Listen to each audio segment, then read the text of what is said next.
flat down? It was smooth, no traffic.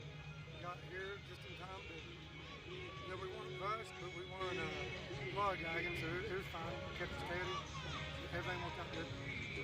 You know, we got looking over here. We got it looks like all your buses are buses coming down.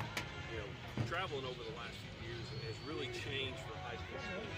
You know, Coach Harris, when you were doing this several years ago, air conditioning bus was not heard of at that point.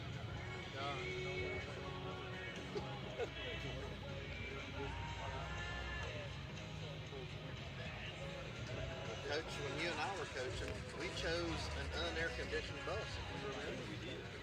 No way we could be ready for the environment. I think we got sound here. I'm waiting for Jerry here more time to let us know that we have some signal. So, we good, Jerry? You good on sound? It's picking up a lot of the. Okay. Sorry, we are picking up some background noise here. We just kind of throw some things together. Coach, we just talked to you a few minutes ago. There was no sound.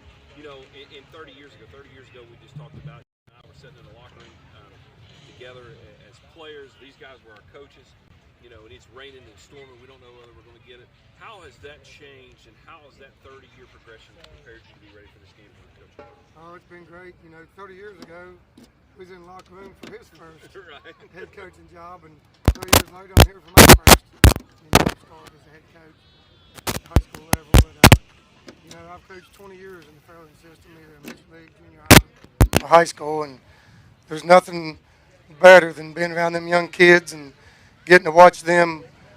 There's nothing better than you showing them something and you see them develop the way you want them to develop, and I'm just excited to see them to display their talents tonight here. Yep.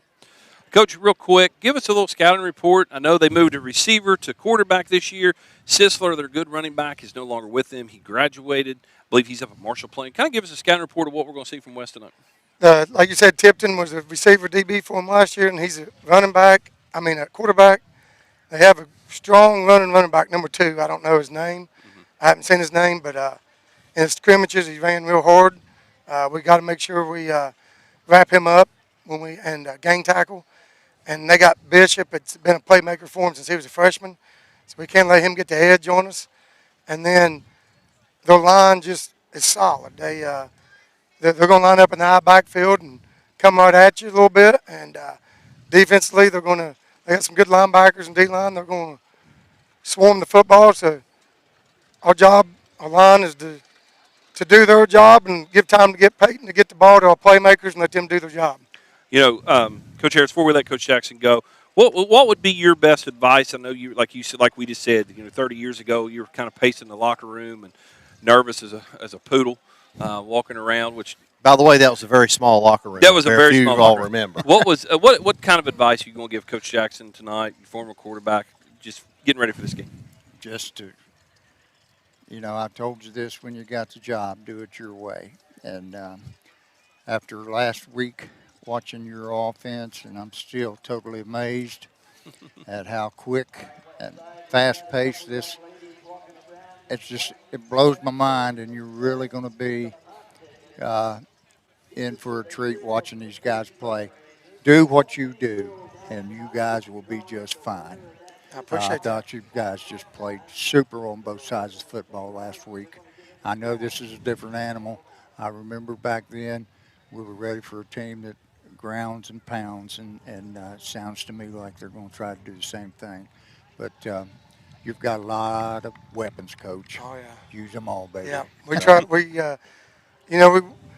make sure we get everybody to touch sometime kind of early, but we don't want that to dictate what Peyton sees either. We put a lot on him to determine what he sees, so we don't want to change what he's looking at. But on the other aspect, we want to make sure we get everybody involved early. It's a fine line there, to do that. But we're happy with 8 or 9 different guys. 8 or 9 of them different guys touching the ball, we're happy with it. So we don't see a problem with that anyway.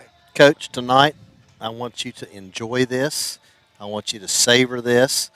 For me, first game I coached was down here, and Coach Gorby was 14-13, I believe. We lost the game. It was on my birthday. But I still remember that night. I still remember assistant coach getting a flag on the sideline. I don't know who that would have been. But savor this and enjoy it because it's something you're going to remember. Take it all in and be yourself and relax. I know that sounds crazy. I mean, but we've all been there and done that. Right. And you look back, and that's my advice to you. Just enjoy. Hey, let your players be players. Let them go make the plays. Right. That's what, the old saying, and believe me, I've baled a lot of hay in my day, but the hay's in the barn, it's their night now. So I talk to the kids all the time about, we got a motto, my dad did, you work hard, you're allowed to play hard. So our motto is work hard during the week, and lights come on, play hard. That's their time, it's payday, let them have fun. It's their night now. I remember everything about that first game, Coach. I remember who was it got stuck on the pole outside the locker room? I remember. Was that Speedy? I remember. About a 3-foot pole, and he tried to jump the thing, and he ended up getting stuck on it. How about let's throw one to Damian Southern return the interception, and our lineman J.D. Dimway catching him. He's so excited going down the field to escort him to the end zone. That's one of the things I remember about it. But I remember the other thing I remember, last play we scored on. You remember that one? quarterback, bootleg. Power six. Bootleg. Yeah. And we was the first team to beat P. West from Fairland at the time, and again that sprung us to a good season. So let's hope the same as well tonight. But Listen, talking about my up tempo, and we researched Chip Kelly, his heyday in Oregon, and Mike Lee.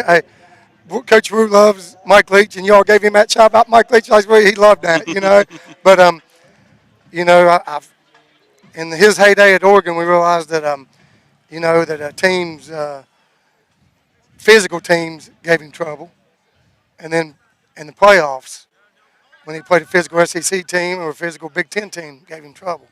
So we don't want to be classified just because we're an up-tempo team. We're not finesse, all right?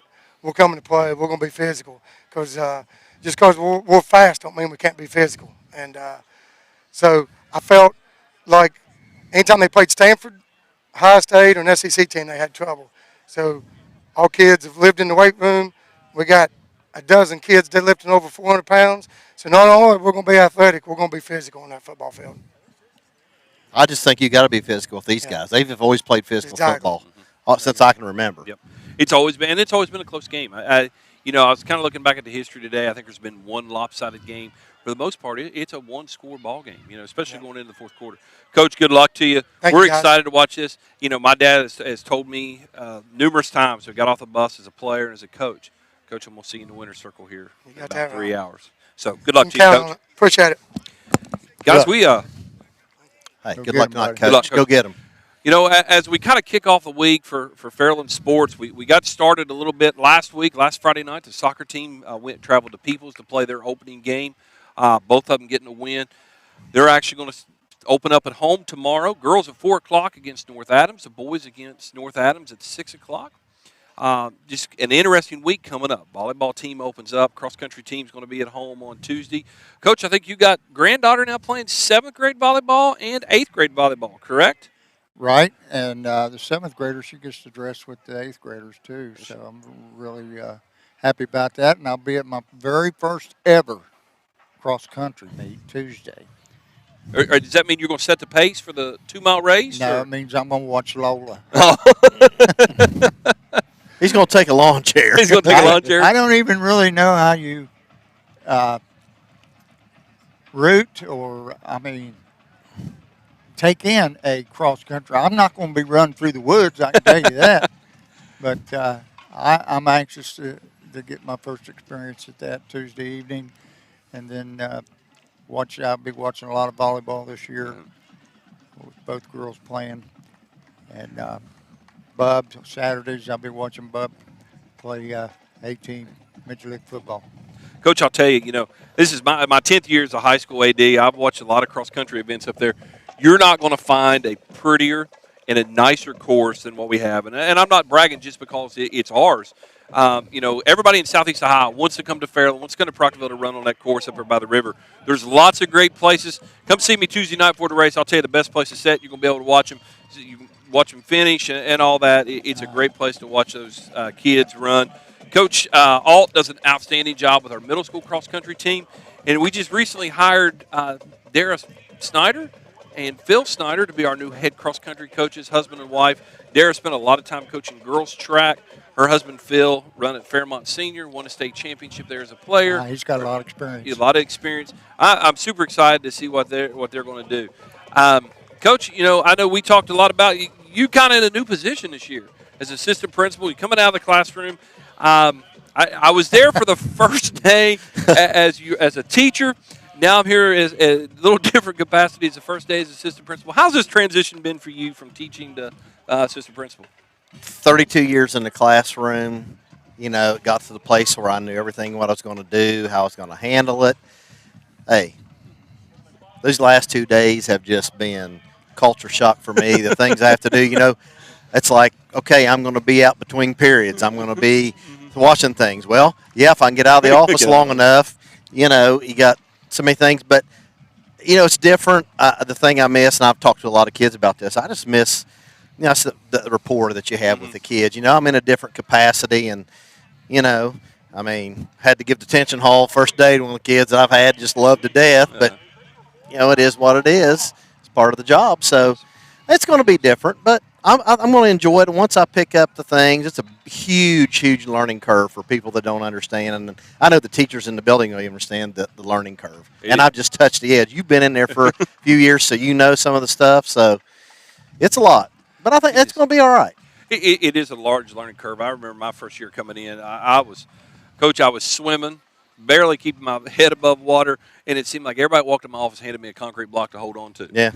And it's gotten easier. Like I said, this is my 10th year. I absolutely love my job every day. I get to go out and support the athletes of my home school, and there's no better job. We have some outstanding athletes. We have some outstanding coaches in our system. And the alumni that has come back and talks about this. This is why we're doing these shows for our alumni. The football game tonight, we are not going to be broadcasting. The Codgers are not going to be broadcasting. I'm going to keep them down here on the sideline with me tonight. But it is West Senators Media on YouTube. If you want to watch the game tonight, it is West Senators Media on YouTube. They're going to be broadcasting the game tonight. So there wasn't enough room for us up in the press box, so they were grateful enough to let us come down and do this pregame show. But again, West Siders Media, if you want to watch the ball game tonight, turn it on YouTube. Coach Harris, we're going to kind of turn the focus back, like we said, 30 years ago. We've all, Coach, you had your first game as a head coach here at Portsmouth West. I believe Coach Snyder's first game was against Portsmouth West and his. Coach Carroll, your first head coaching gig was right here, against West Portsmouth. Me as a defensive coordinator right here. A guy by the name of Trevin Pendleton scored a 2-point conversion in the opposite end zone down there to win the ball game for them late. Yep. We're going to take just a short break here for the national anthem.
Ladies and gentlemen, welcome back. We had to take a short break there for the national anthem.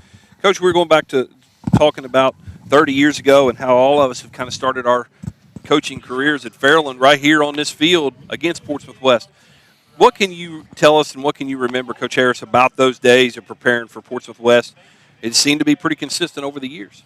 Well, we had a whole different kind of system that we were trying to employ. And like I told Dave last week, everybody bought in.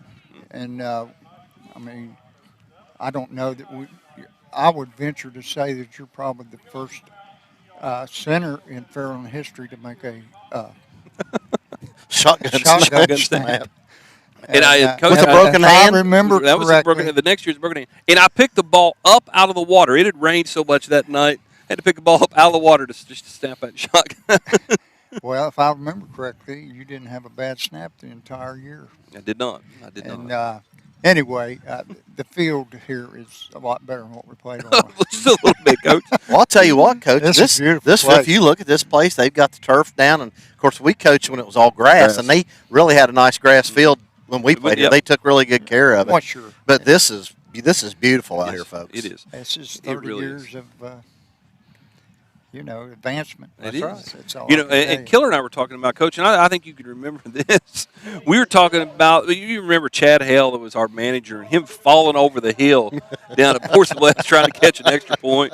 Ryan Hager kind of shanked an extra point, I believe it was. Him or Bill won, and Chad Hale's running after it. And they had a huge, probably 30-foot drop in behind the end zone, and Chad Hale went tumbling over the end zone. I think you may have rewound that on Monday's film session about 40 times. I was watching that.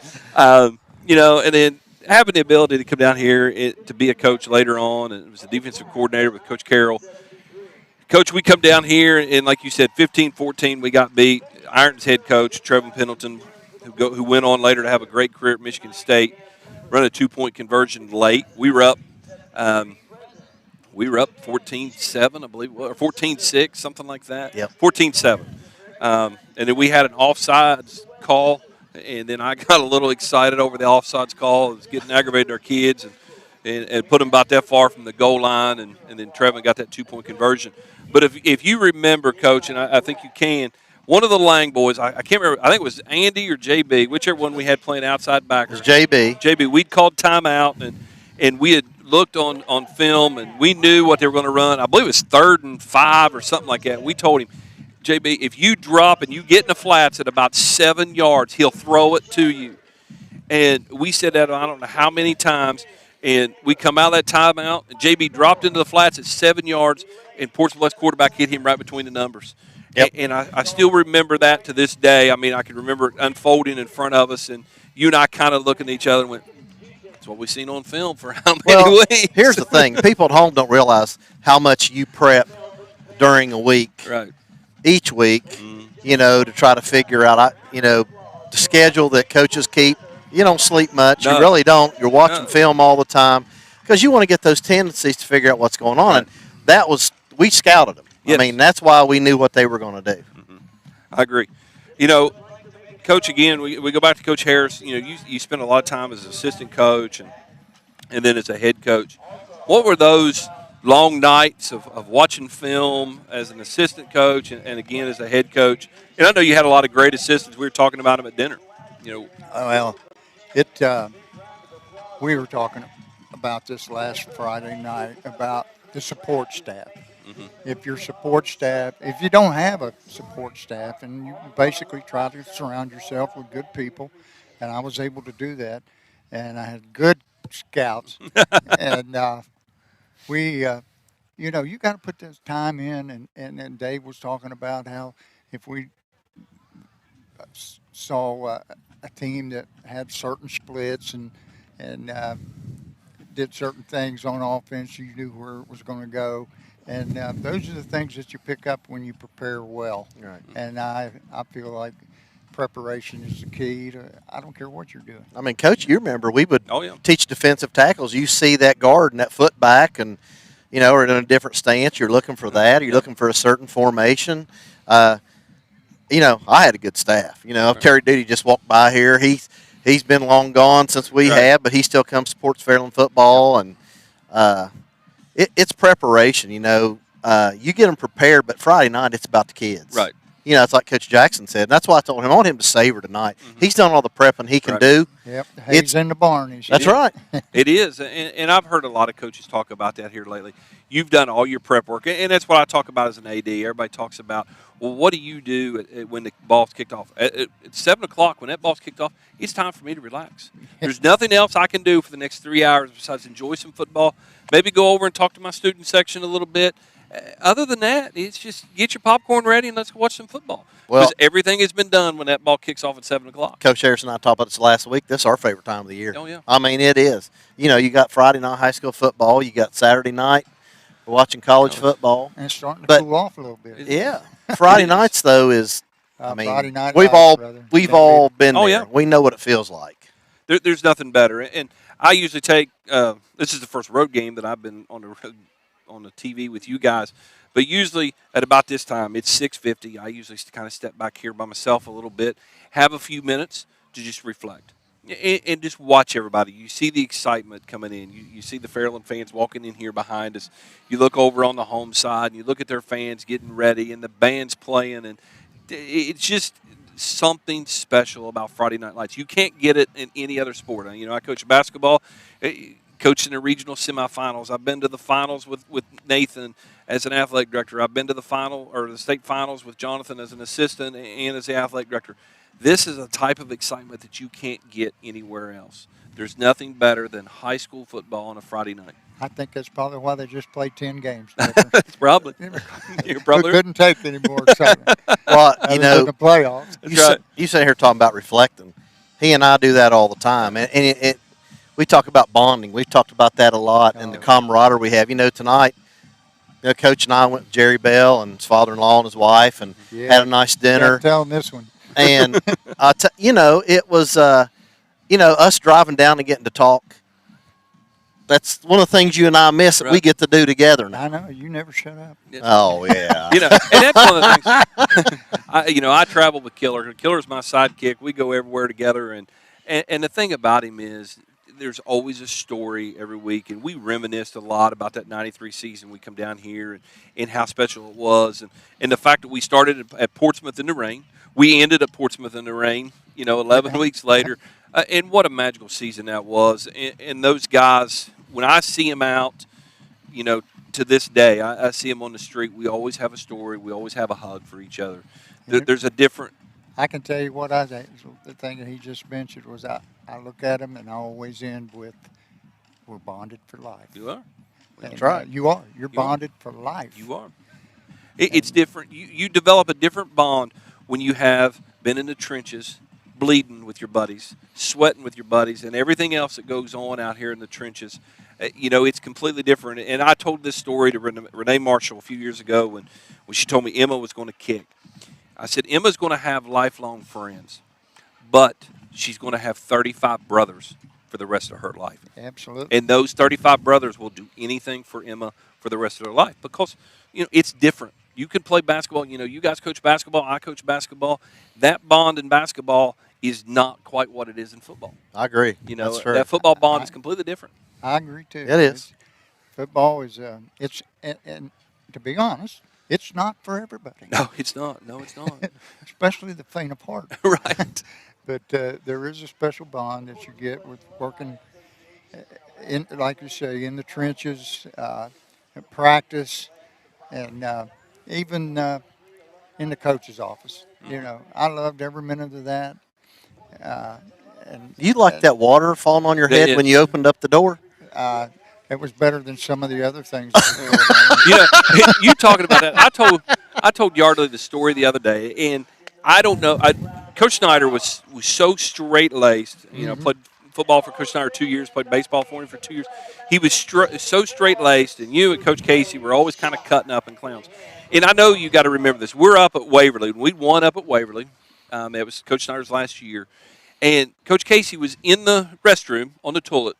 And you and Brian Ward dumped a cooler of water over the door on top of Coach Casey. I don't believe this that was for after a moment. The game. No. Coach Snyder never changed. He just kind of shook his head and just walked out. They were dying. Like, and I always remember that. I told Yardy that story the other day, because she knows Coach Harris from church, and her and Lola are in the same grade. And she just laughed. She goes, "Really?" I said, "Yeah." I said, "I'll still remember them sneaking in there with that water cooler and dumping it on Coach Casey." Yeah, God rest his soul. A great man and good coach, and he loved his linemen. He did. That's all I can tell you. He did. Well, I remember he'd gotten a paper with Bill Cummings. Bill Cummings was punting, and I was snapping. And the paper come over to just do some story for us or whatever. He got his picture in the paper, and if you can remember, he was out there running gassers because he said, "Linemen don't get in the paper, so I'm gonna go run gassers because I should have had my picture in the paper." He was a hoot, and I love him. God rest his soul, and I miss him. Miss his talks a lot. Had the opportunity to replace him there at the middle school when he retired. I come in and he told me, he said, "Farm boy," he said, "I left you everything." He said, "I didn't take a thing out of here." He said, "I knew you were going to get the job." He said, "Everything that I ever taught is right there in that." And it was. I mean, there was Post-it notes from phone numbers from kids he had in 1982. If you want to call them, Jeff, there's their phone numbers. Well, he had a great guy. special bond with the kids he had in his class. He did. I mean, he did. He did. Coaches, we see Fairland coming out here. We're getting close to kickoff. We see this line forming over here. This is where it starts. This is the greatest part of the night. The butterflies are there. They're going to be here about 4 more minutes. When that ball's kicked off, the butterfly disappears. Yeah, the Dragons are coming out of the locker room now and getting ready. Coach Jackson right up there in front where he needs to be. That's right. Well, And, Dragon Nation, we appreciate you tuning in. We're going to turn you guys over to West Senators Media on YouTube. Again, West Senators Media on YouTube for this game. Coach, again, we're going to see Coach Jackson here in the winter circle in about 3 hours. They're not going to be listening to the Codgers tonight. that's all right. The Codgers probably can't talk a whole lot. We filled ourselves up with the best steak I believe I've ever had. I believe we are hanging over our belts here a little bit. That's right. Coach, you didn't make it down. I didn't make it down. We stopped at Rapid Fire Pizza. We were a little bit late getting out of here. We had to stop. We had to make a couple stops on the way down, and we just grabbed some Rapid Fire Pizza and got here as soon as we could. Well, we got to thank Jerry Bell because when we walked in, it was sitting on the table ready for us. Sitting on the table? Sitting on the table. I like it. A couple big shout-outs. Killer, again, for helping us get set up. My buddy JR, my daughter Yardley. They're carrying extension cords. They're plugging things in. They ain't got a clue what they're doing, but they're trying to help us out. They're looking pretty, Coach. They are. Yardley over there starting as a 7th grader. I don't know where the time flew. Unbelievable, isn't it? It is. That means just It is. the other day. Oh, yeah. That's all. Hey, shout out to Jerry Bell. Yeah, Jerry for helping us out here. We've got all kinds of exciting things planned for next week against Wellston. We can't wait to get those things in. Again, we're going to root on the Dragons here. I'm going to do my best to keep Coach Harris and Coach Carroll under control over here on the sideline and off the field, and Coach Harris from running down and saying, "Hey, fake punt. I know it's 3rd and 31, but let's fake that thing." So, Dragon Nation, we appreciate you tuning in. We'll see you next week. Good night. Good night. Good night, everyone.